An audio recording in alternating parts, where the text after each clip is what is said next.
بسم اللہ الرحمن الرحیم۔ السلام علیکم ناظرین۔ ناظرین، آج کی اس ویڈیو میں ہم بات کریں گے پاکستان کی معیشت پہ یہ جو بھی موجودہ حالات ہیں اس کا ایگزیکٹلی جو ابھی تک رپورٹ سامنے آئی ہے ان رپورٹس کے مطابق ان پہ پاکستان کی معیشت پہ کیا اثر پڑنے والا ہے۔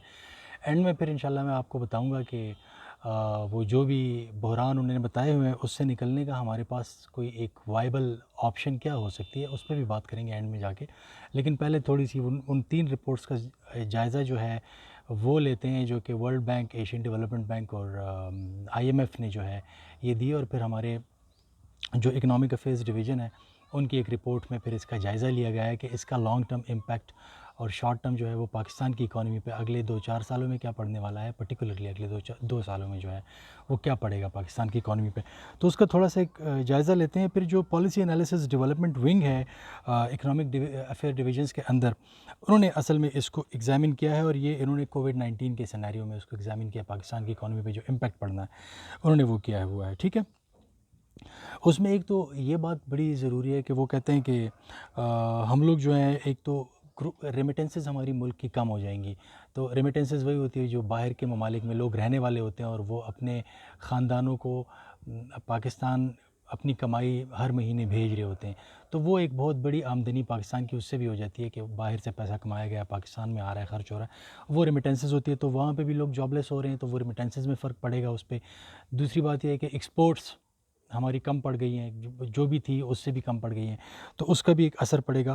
تو اس وجہ سے وہ کہتے ہیں کہ پاکستان کے اندر جو ہے وہ ہمیں آئندہ کچھ عرصے میں پاورٹی، غربت کے اندر جو ہے، یا سطح غربت جو ہے، یا ریشو جو اس کا ہے تناسب غربت کا، یہ بڑھتا ہوا نظر آئے گا ہمیں اگلے کم از کم 1-2 سال جو ہے، یہ ہمیں بڑھتا ہوا نظر آئے گا غربت، کیونکہ بہت سارے لوگ جو ہیں جو ان کے مینز آف لائیولیہوڈس تھے جن پہ وہ ڈپینڈ کر رہے تھے، اب وہ مینز ان کے تقریباً ختم ہو گئے ہیں یا ختم ہونے والے ہیں۔ تو اس طرح وہ کہتے ہیں کہ جناب اس پہ یہ ایک اثر پڑے گا، ٹھیک ہے۔ پھر وہ آگے جو ہے وہ کیا کہتے ہیں کہ جناب گورنمنٹ جتنی بھی ایفرٹس کر رہی ہے ملک کے اندر سوشل پروٹیکشن کے لیے، وہ کہتے ہیں کہ یہ جو کووڈ-19 آیا ہے، سوشل پروٹیکشن کے جتنے بھی گورنمنٹ کے ایفرٹس تھے، سوشل پروٹیکشن وہ ہوتی ہے جو اپنے عوام پہ حکومت پیسے خرچ کرتی ہے، مثال کے طور پر ہیلتھ پہ کر لیتی ہے، یا اور ان کے جو شعبے جات ہوتے ہیں ایجوکیشن وغیرہ پہ جو خرچ کرتی ہے، اس ٹائپ آف ایشوز میں جتنے بھی حکومت عوام کو فیسیلیٹیٹ کر رہی تھی، اب اس پہ زیادہ اثر پڑے گا، کیونکہ یہاں پہ کووڈ-19 آ گیا، اور کووڈ-19 کی وجہ سے ہمیں اور بہت ساری جگہوں پہ اپنی اسپینڈنگز کرنی پڑ رہی ہے، تو اس کا زیادہ اثر پڑے گا، اور حکومت کے لیے جو ہے بہت پرابلم ہو جائے گی اگلے کم از کم 2 سال جو ہے وہ یہ بتا رہے ہیں، کیونکہ جو بھی اسٹیمیٹس بتائے گئی ہیں اس رپورٹ کے اندر وہ 2 سال کی ہیں، مطلب ایک کرنٹ اور ایک اگلا جو ہے 2021 جو ہے اس کی بات ہو رہی ہے۔ اب وہ کہتے ہیں کہ تقریباً ساری کی ساری اکنامک ایکٹیویٹیز ملک کے اندر بند ہو چکی ہیں، تو یہ جو بند ہوئی ہیں اس میں اب پرابلم کیا ہو رہی ہے، اس سے کون کون سے سیکٹرز یا کون کون سی شعبہ جات جو ہیں، یا کس حوالے سے کیا چیز افیکٹ ہو رہی ہے وہ دیکھنے کی بات ہے۔ اب نمبر 1 اس میں جو پرابلم آ رہی ہے، جو ڈیمانڈ تھی گڈز اور سروسز کی وہ ختم ہو گئی ہے۔ مثال ساری فیکٹریز بند ہیں، کام بند ہے، ٹھیک ہے، تو مزدور طبقہ جو ہے وہ بے روزگار بیٹھا ہوا ہے، وہ کہیں پہ کام نہیں کر رہا، کوئی ٹھیکیدار ان کو کام نہیں دے رہا، فیکٹریز بند ہیں۔ اسی طریقے سے ریسٹورانٹس وغیرہ سروسز جو ہوتی ہیں، جو بھی سروس انڈسٹری جو بھی ہماری چل رہی ہے، ٹھیک ہے، وہ ساری کی ساری سروس انڈسٹری ہماری بند پڑی ہوئی ہے، یا at least majority of that industry is closed, is shut. تو اب اس میں جو پرابلم آ رہی ہے، وہاں سے جو بھی لوگ اپنی لائیولیہوڈ کما رہے تھے اس کا اثر ان لوگوں کے اوپر پڑے گا۔ نمبر 1 بات یہ ہو گئی ہے۔ پھر دوسری بات کیا ہو گئی ہے کہ پروڈکشن ایکٹیویٹیز ہمارے ملک کے اندر رک گئی ہیں۔ تو جب پروڈکشن ایکٹیویٹیز ہمارے ملک کے اندر رک گئی، جو کارخانے ہیں، جو فیکٹریز ہیں، جو چلتے ہیں، جو لوگوں کو روزگار مہیا کرتے ہیں، اب وہ ایکٹیویٹیز بھی ہمارے ملک کے اندر جو ہے وہ رک گئی ہیں۔ تو اس سے ایک اور اس طبقے کے ساتھ ریلیٹڈ جتنے بھی اس انڈسٹری کے ساتھ ریلیٹڈ جتنے بھی طبقے کام کر رہے تھے، ورکر سے لے کے آپ ان کے مینیجریل لیول تک کی بات کر لیں، وہ سارے کے سارے اس سے افیکٹ ہو رہے ہیں، ٹھیک ہے۔ تو یہ ایک اور غربت میں اضافے کا باعث بنے گی اس ملک کے اندر۔ پھر انویسٹرز اور کنزیومر جو ہے ان کے کانفیڈنس کو بہت بڑا دھچکا پہنچا ہے۔ اب کوئی انویسٹ نہیں کرنا چاہتا کسی بھی شعبے میں، وہ یہی سوچ رہا ہے کہ یار اگر میں انویسٹ کروں گا تو میری انویسٹمنٹ سیف بھی رہے گی کہ نہیں، یہ سیف نہیں رہے گی۔ یہ ایک اور پرابلم ہے۔ جو کہ اس ملک کو بھی فیس کرنا پڑ رہا ہے، اور اس کی وجہ سے جب یہ کنزیومر اور انویسٹر کا جو کانفیڈنس ہوتا ہے، یہ جب شیٹر ہوتا ہے تو اس سے پھر وہ انویسٹمنٹ سے رک جاتا ہے، وہ ملک کے اندر پیسہ نہیں لگاتا، انویسٹ نہیں کرتا، کنزیومر خریدتا نہیں ہے، انویسٹر لگاتا نہیں ہے۔ اس کی وجہ سے پرابلم یہ ہو جاتی ہے کہ جو آپ کے پاس وہ جو پیسے کی ریل پیل ہوتی ہے، انویسٹر لگائے گا، کنزیومر خریدے گا، اس کی وہ جو ریل پیل ہوتی ہے، جو ایک ہی فار ایگزامپل ایک ہی نوٹ 10 لوگوں کے ہاتھوں میں 10 دن میں پھر کے آ گیا، تو 10 لوگوں نے اسی ایک نوٹ مطلب کما لیا اور لگا لیا، اور اس طرح تو بہت سارے لوگوں کی روزی وابستہ ہوتی ہے۔ تو وہ جب انویسٹر اور کنزیومر کا وہ شیٹر ہو جائے گا تو پھر اس میں ایک پرابلم ہو جائے گی، وہ پھر غربت کی طرف ہمیں لے کے جائے گی۔ ٹھیک ہے جناب، پھر وہ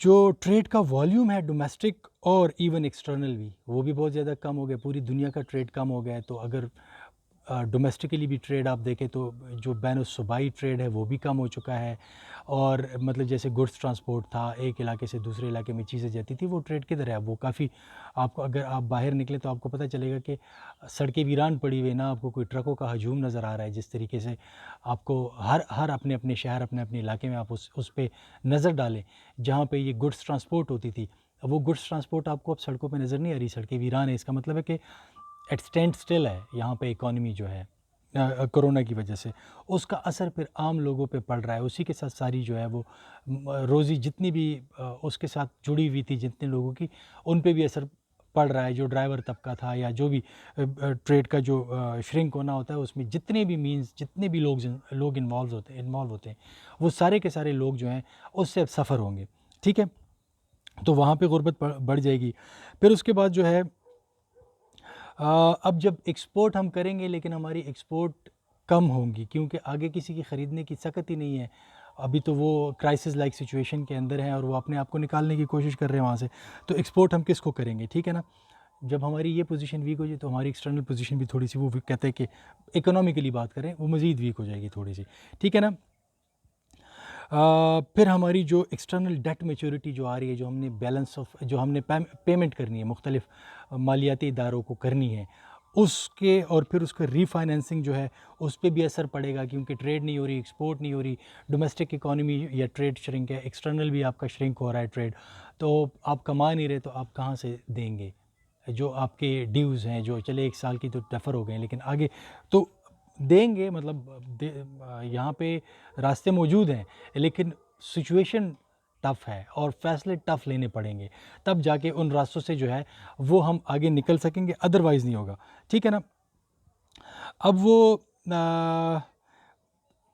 ایک مزید جو اس میں بات کی جا رہی ہے، وہ آئی ایم ایف جو پروجیکٹ کر رہا ہے، وہ ہمارا بجٹ ڈیفیسٹ جو ہے وہ -9.2% پہ وہ پروجیکٹ کر رہا ہے کہ یہ 2020 میں ہمارا -9.2 پہ بجٹ ڈیفیسٹ چلا جائے گا۔ ٹھیک ہے، مطلب ہمیں تقریباً، اگر ہمارا ایکسپینڈیچر جو ہے وہ 110 ہے تو ہم کو وہ 10 یا 9 روپے کہیں اور سے لینے پڑیں گے، ہم اس کو کمانے کے قابل نہیں ہوں گے، جو کہ ایک بہت بڑا ڈیفیسٹ ہوتا ہے۔ ٹھیک ہے، تو وہ ہم نے کہیں اور سے لینا ہے۔ اور پھر اس میں ایک ٹیکس، اب ٹیکسز میں چھوٹ ہے، لوگ کاروبار کم ہے، ارننگ کم ہے، تو ٹیکس میں چھوٹ بھی ہے، تو وہ جو ریونیو جنریٹ ہونا تھا ٹیکس کے مد میں، اور پھر اس کو جو مزید سپینڈنگ کرنی تھی لوگوں کے اوپر، تو وہ بھی نہیں ہوگا، لیکن اب سپینڈنگ تو کرنی پڑے گی، پرٹیکولرلی ہیلتھ کے شعبے میں، تو وہ کہاں سے پوری ہوگی؟ یہ ساری کی ساری چیزیں جو ہے، اور پھر اس کے اوپر جو ہے سب سے زیادہ جو طبقہ اس کے زد میں آئے گا، وہ غریب طبقہ ہوگا، جس کے پاس کوئی سوشل پروٹیکشن نہیں ہوتی، سوشل سیکیورٹی نہیں ہوتی۔ ٹھیک ہے، وہ ڈیلی ویجر ہے اور وہ اس پہ کام کر رہا ہوتا ہے، اس سے سب سے زیادہ جو ہے وہ زیر اثر آئے گا۔ پھر اب ورلڈ بینک کیا کہہ رہا ہے؟ ورلڈ بینک جو ہے جناب وہ کہہ رہا ہے، وہ تو آئی ایم ایف کا میں نے آپ کو بتا دیا نا، اب ورلڈ بینک یہ کہہ رہا ہے کہ بارش شروع ہو گئی ہے تو میرا خیال ہے کہ مجھے ذرا جلدی ختم کر لینا چاہیے۔ ورلڈ بینک یہ کہہ رہا ہے کہ -9.5% جو ہے وہ ہمارا 2020 میں جو ہے بجٹ ڈیفیسٹ ہوگا، اور اسی طرح جو -8.7 جو ہے وہ ہمارا 2021 میں، مطلب اگلے سال میں بجٹ ڈیفیسٹ، وہ پھر ہم تھوڑا سا امپروو کریں گے۔ یہ جب مائنس سے 0 پہ آئے گا تو اس کا مطلب ہے کہ ہم پھر تقریباً برابر ہو گئے ہیں، جتنا کما رہے ہیں اتنا اسپینڈ بھی کر رہے ہیں، ہماری اسپینڈنگ ہماری ارننگ سے زیادہ نہیں ہے۔ ٹھیک ہے نا، پھر اس کے بعد جو ہے ایشین ڈیولپمنٹ بینک کیا کہتا ہے؟ ایشین ڈیولپمنٹ بینک یہ کہہ رہا ہے کہ ہماری جو فسکل ڈیفیسٹ ہوگا، مطلب جتنا حکومت کما رہی ہے اور پھر جتنا اسپینڈ کر رہی ہے، اس کے اندر جو گیپ ہوگا وہ 8% کا ہوگا 2020 کے اندر. جو فسکل ڈیفیسٹ ہوگا، کیا آپ پروڈیوس کر رہے ہیں، کتنا کما رہے ہیں اور آپ کتنا اسپینڈ کر رہے ہیں اس کو.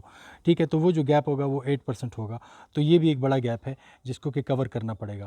تو پھر اب یہ اکنامک افیئر ڈویژن جو ہے یہ اپنے انالیسز میں کہہ رہا ہے کہ public debt to G D P ratio جو ہے، مطلب جتنا آپ کا ٹوٹل قرضہ ہے اور پھر آپ کی ٹوٹل جو کمائی ہے G D P gross domestic production جو ہوتی ہے، پروڈکٹس جو ہوتی ہے، گراس ڈومیسٹک پروڈکشن جو ہوتی ہے، اس کا جو آپ کا ریشو ہے جی ڈی پی کا، وہ ریشو آپ کا ہے 90.6%، وچ از الارمنگ. ٹھیک ہے، وہ 2020 کے لیے کہہ رہے ہیں، اور 91.8% جو ہے وہ 2021 کے لیے کہہ رہے ہیں. تو یہ کافی، مطلب اگر آپ 100 روپے کما رہے ہیں تو آپ کا قرضہ جو ہے وہ 100 روپے ہے، اور آپ کی کمائی بھی جو ہے وہ تقریباً اتنی ہے، برابر ہے. تو پھر آپ کی کمائی کے اندر کتنی سخت ہے کہ آپ اس کو قرضے میں دیں گے. تو آپ اپنی جی ڈی پی کا، جو جی ڈی پی آپ کی کم ہے، قرضہ بھی آپ کا ہے، تو آپ اپنی جی ڈی پی کا 90% جو ہے وہ آپ کو قرضوں پہ دینا پڑے گا. وہ اس ٹائپ آف کیلکولیشن ہے. یہ اکنامکس کی میں نے آپ کو سمپل ٹرمز میں اس چیز کو سمجھانے کی کوشش کی ہے. ٹھیک ہے، پھر ایک اور پرابلم آ رہی ہے کہ آئل کی پرائسز، ٹھیک ہے، ابھی آج جو ہے وہ 20 پہ تقریباً WTI چل رہا ہے، اور 26-27 پہ جو برنٹ چل رہا ہے. آج کی جو پرائسز ہے، آج ہے 1 مئی، لیکن یہ وولیٹائل ہے. ابھی آپ نے پچھلے دنوں دیکھا 0 پہ جا چکی تھی، مائنس میں چلی گئی تھی، پھر وہ اٹھ گئی ہیں. تو یہ وولیٹائل ہے، مارکیٹ کریش کر گئی ہے. میں نے آپ کو پہلے بھی بتایا تھا، اس نے اپنے آپ کو ریکور کرنا ہے، اور یہ ریکور کرے گی. اس کی ریکوری کے 2 طریقے ہیں. یہ کیسے ریکور کرے گی؟ ایک تو آئل سپلائی جو ہے، آئل کی پروڈکشن میں کٹ لگ گیا ہے، تقریباً کوئی 9.7 ملین بیرل پر ڈے کا کٹ لگایا گیا ہے. ٹھیک ہے، اسی طریقے سے اب آرام سے اکانومیز دنیا کی کھل رہی ہے، تو آئل کی جو ڈیمانڈ ہے وہ بھی بڑھنی شروع ہو جائے گی. تو جب آئل کی ڈیمانڈ بڑھنی شروع ہو جائے گی، اور یہاں سے کٹ پروڈکشن میں لگا دیا گیا ہے، اوپیک اور اوپیک پلس کنٹریز جو ہیں، وہ پچھلے دنوں ٹرمپ کی جو بات ہوئی تھی اس پہ کوئی ایک علیحدہ سے ایک کالم میں ایک ویلاگ کروں گا کہ وہاں پہ کیا ہوا تھا، کیونکہ اس پہ بھی اب رپورٹس آنی شروع ہو گئی ہیں کہ وہ جو اپریل میں ٹرمپ کی اور محمد بن سلمان کی بات ہوئی تھی آئل پرائسز پہ، تو وہ کیا ہوا تھا. اس پہ میں ایک علیحدہ سے ویلاگ کروں گا پھر انشاءاللہ کسی اگلے دن، کل پرسوں میں شاید کوئی میں ایک ویلاگ اس پہ کر لوں. لیکن اس پہ تھوڑی سی مجھے مزید اسٹڈی چاہیے، کچھ فیکٹس اینڈ فگرز مجھے کلیکٹ کرنے، وہ کر لوں تو پھر میں اس پہ کوئی ایک ویلاگ کروں گا انشاءاللہ. تو وہ پرائسز بھی ریکور کریں گی. اب جب وہ پرائسز ریکور کریں گی کبھی نہ کبھی، تو جو پاکستان کو ٹیمپریری ریلیف یہاں پہ آئل پرائسز کی مد میں ملا ہوا ہے کہ ابھی آئل کی پرائسز کم ہے اور آج جو ہے پیٹرول مزید سستا ہو گیا ہے، اس طریقے سے جو ٹیمپریری ریلیف ملا ہوا ہے، یہ بھی پاکستان اب اس پہ پاکستان زیادہ ریلائی نہیں کر سکتا. ٹھیک ہے، تو یہ ایک پرابلم ہو جائے گی کہ. اور پھر اس کے علاوہ ہم نے بائیلیٹرل ڈیٹس بھی لیے ہوئے ہیں، جیسے کہ چائنا سے لیا ہے، سعودی عربیہ سے لیا ہے، اور یونائٹڈ عرب ایمریٹ سے ہم نے لیا ہوا ہے. یہ وہ ہے جو ہمیں financial institutions, IMF، world bank وغیرہ نے نہیں دیا، یہ ہم نے ان ممالک سے جا کے ڈائریکٹلی اٹھائے ہوئے ہیں پیسے. اب یہ پیسے بھی ہمیں واپس کرنے ہیں. اس کو کیا ہم رول اوور کر سکتے ہیں، آگے اس کو بھی معطل کروا سکتے ہیں، اس کی ری پیمنٹ جو ہے یا نہیں کروا سکتے؟ یہ بھی حکومت کو دیکھنا ہے، کیونکہ اس کی ری پیمنٹ بھی تقریباً ڈیو ہونے والی ہے. یہ بڑے عرصے، مطلب پچھلے 1-2 سالوں میں یہ چیزیں چلی تھی، اور اب بھی ہمیں اس کی ری پیمنٹ کی طرف بھی بڑھنا پڑے گا. تو کیا پھر ہم اس میں کچھ کر سکتے ہیں؟ اور یہ اس طریقے سے جو گیپ ہوگا ملک کی ارننگ میں، ملک کی اسپینڈنگ میں، وہ بہت زیادہ بڑھ جائے گا. ٹھیک ہے، جس کو ہم ڈیفیسٹ بھی کہتے ہیں، وہ بہت زیادہ بڑھ جائے گا.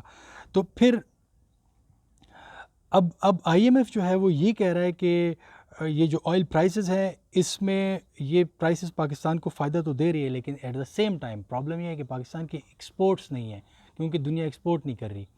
تو جب پاکستان کی ایکسپورٹس نہیں ہے، تو وہ جو پیسہ پاکستان نے کمانا تھا یہاں سے آئل سستا لے کے، پھر باقی اپنی پروڈکشن بڑھا کے ایکسپورٹ کرنی تھی، اب وہ دنیا بند ہے، ایکسپورٹ نہیں ہے، تو وہ ایک پرابلم دے گی. پھر پاکستان کی ریمیٹنسز کم پڑ گئی ہیں، تو وہ ایک پرابلم دے گی. ٹھیک ہے نا. اب وہ کہہ رہے ہیں کہ تقریباً 2020 کے آخر میں مزید پاکستان کو جو ہے فائنینسنگ کی ضرورت ہوگی $2 بلین کی مزید. اسی ریشو سے ہم چلیں تو 2020 کے آخر تک ہمیں تقریباً $2 بلین مزید چاہیے ہوں گے ملک کی اکانومی میں انجیکٹ کرنے کے لیے، تاکہ چیزیں چلتی رہیں. ٹھیک ہے. اب جناب مزید IMF کیا کہہ رہا ہے کہ وہ ورلڈ بینک کی فگر تھی، یہ IMF کی، یہ تھوڑی سی ٹیکنیکل ہو رہی ہے، لیکن بہرحال debt percentage to G D P وہی جو میں نے آپ کو بتایا، تو ہر ایک ادارے کی اپنی اپنی فگرز ہے، لیکن یہ ایک دوسرے کے آس پاس ہی فال کر رہی ہیں۔ ایسا نہیں ہے کہ کوئی ادارہ ایک جگہ پہ 90 کی فگر دے رہا ہے تو دوسرا ادارہ آ کے 40 دے رہا ہے، بلکہ دوسرا 89 دے رہا ہے۔ تو وہ جو آپ کا debt to G D P جو ریشو تھا وہ آئی ایم ایف کا جو ہے وہ تھوڑا سا کم ہے ورلڈ بینک والے سے، ٹھیک ہے۔ پھر اس طریقے سے وہ کہہ رہے ہیں کہ آپ کی جو جی ڈی پی گروتھ ہے 1950 کے بعد پہلی دفعہ مائنس میں جانے کا جو ہے وہ خطرہ ہے اب جو ہو رہا ہے، ٹھیک ہے نا۔ تو اس طریقے سے پاکستان کا جو ایک مستقبل کا معاشی منظرنامہ ہے، یہ ان تین مالیاتی ادارے جو ہیں I M F, Asian Development Bank اور ورلڈ بینک، انہوں نے یہ پیش کیا ہے۔ اب اس سے ہمیں نکلنے کے لیے کیا چیز کی ضرورت ہے؟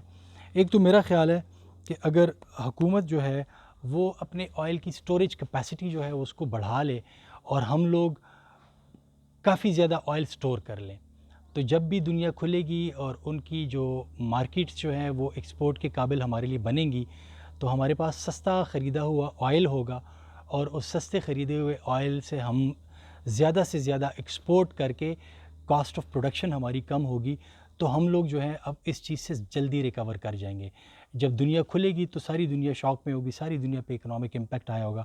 تو جن ممالک کے پاس تیل پڑا ہوگا، تیل کی قیمتیں فار ایگزامپل یکدم پھر بڑھ بھی جاتی ہیں اگلے 2 سال میں، تو پاکستان نے اتنا زیادہ سٹور کیا ہوگا یا ایسے تیل کے معاہدے کیے ہوں گے ان ممالک کے ساتھ اس کرائسس کے دنوں میں کہ وہ پھر ان آگے والے دنوں میں ہمیں فائدہ دے گی، اور پھر ہم اپنی اکانومی کو بہتر طریقے سے جو ہے اس کو کھڑا کر سکیں گے۔ دوسری بات یہ ہے کہ ہمیں اپنی ایگریکلچر پہ بہت زیادہ فوکس کرنا چاہیے۔ جب ہم اپنی ایگریکلچر کو بڑھائیں گے، ایک پیچھے بھی میں ایک ولاگ بنا چکا ہوں، میں کوشش کروں گا اس کے جو ویڈیو کے سجیشنز ہیں اس میں آپ کو اس کا لنک دے دوں تاکہ آپ اگر دیکھنا چاہیں تو آپ کو وہ وہاں پہ جو ویڈیو کارڈز ہیں اس میں آپ کو وہ نظر آ جائے۔ تو پیچھے بھی میں اس پہ ایک ولاگ بنا چکا ہوں کہ ہماری جو ایگریکلچر ہے وہ بہت بڑا سپورٹ دے گی ہمیں پوسٹ کووڈ 19 کے حوالے سے۔ تو حکومت کو اپنی توجہ ایگریکلچر پروڈکٹس کے اوپر بھی مرکوز کرنی چاہیے، اور آئل کی سٹوریج چاہیے تاکہ ہماری جو پروڈکشن کی جو انڈسٹری ہے ہماری، اس میں پروڈکشن لو کاسٹ پہ جو ہے وہ انشور کیا جا سکے۔ تو پھر ہو سکتا ہے کہ ہم 2024-25 تک جو ہے ہم اس قابل ہو جائیں کہ جو ہماری معیشت کی جو گروتھ ہے وہ واپس ایک اچھے طریقے سے جو ہے وہ معیشت جو ہے وہ ملک کی اپنے پیروں پہ کھڑا ہونے کے قابل ہو سکے۔ ادروائز اگر ہم نے یہ میجرز نہیں اٹھائے تو کووڈ 19 نے اتنا بڑا جھٹکا جو ہے وہ پوری دنیا کو دیا ہوا ہے کہ پاکستان کی اکانومی کو اس سے ریکور کرنے میں شاید پھر بہت لمبا عرصہ لگے۔ Thank you very much for watching. انشاءاللہ اگلی ولاگ میں کسی اور ٹاپک پہ آپ کے ساتھ حاضر ہوں گے، تب تک جو ہے آپ اپنا بہت خیال رکھیے گا۔ اللہ حافظ۔